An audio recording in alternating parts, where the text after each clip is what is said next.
Isa ka ba sa mga nangangarap na magkaroon ng isang motor na maaari mong madala sa halos kahit saang lugar? Well, baka itong adventure bike na ito na ang motor na para sa iyo. This is the Suzuki V-Strom 160. Yung term na V-Strom ay very popular na talaga yan, especially pag usapang adventure riding.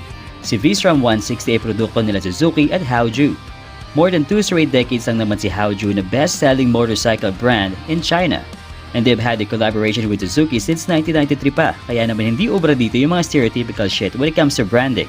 You know what I'm saying?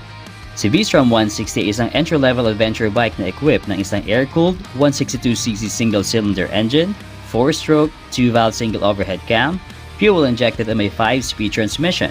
Meron itong maximum horsepower na 14.7 HP at 14 Nm of torque. Naka-full LED na itong si V-Strom 160, naka-digital gauge na round type, USB port, windscreen visor, split type na aluminum grab bar, tire hugger, hazard light switch, tip angle sensor at may dual channel ABS pa. Naka-dual sport tires na din itong si V-Strom 160 na bagay lalo na kung mag-offroading ka. Naka 17 inches sa mga gulong nito, 100/80 sa harap at 130/70 naman sa likod. Sa brakes naman ay naka-single disc dual piston caliper to sa front, single disc sa likod with single piston caliper na parehas naka-ABS. Conventional telescopic fork sa front suspension at may 7-step adjustable mono shock naman sa likod. Ayos! Very Pinoy-friendly din ang seat height itong si V-Strom 160 dahil sa height ko na 5'4", very manageable sa akin itong seat height niya na 795mm. Although medyo tiptoe ako ng bahagya pero kayang-kaya dahil hindi rin naman siya ganun kabigatan, at least for me, para sa curb weight niya 148kg. Mataas ang ground clearance ito na may sukat ng 160mm, kaya naman safe na safe ang ilalim itong si V-Strom 160. Malaki din ang gas tank niya na kayang magkarga hanggang 13 liters at may average fuel consumption na up to 50 kilometers per liter as per Suzuki. Sarap na itong isabak sa long ride panigurado. Siyempre, adventure bike eh.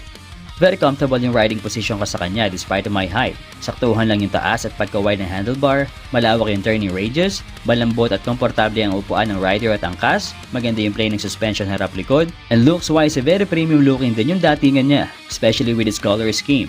Available ito in 2 color variants such as Pearl Black at etong signature color ng mga V-Strom series na Solid Cool Yellow.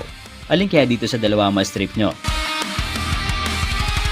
Si V-Strom 160 is available for cash and financing at maaari kayong bumisita dito mismo sa Suzuki Big Bikes Antipolo o mag-message sa kanilang Facebook page. Suzuki V-Strom 160 has an SRP of 146,000 pesos only.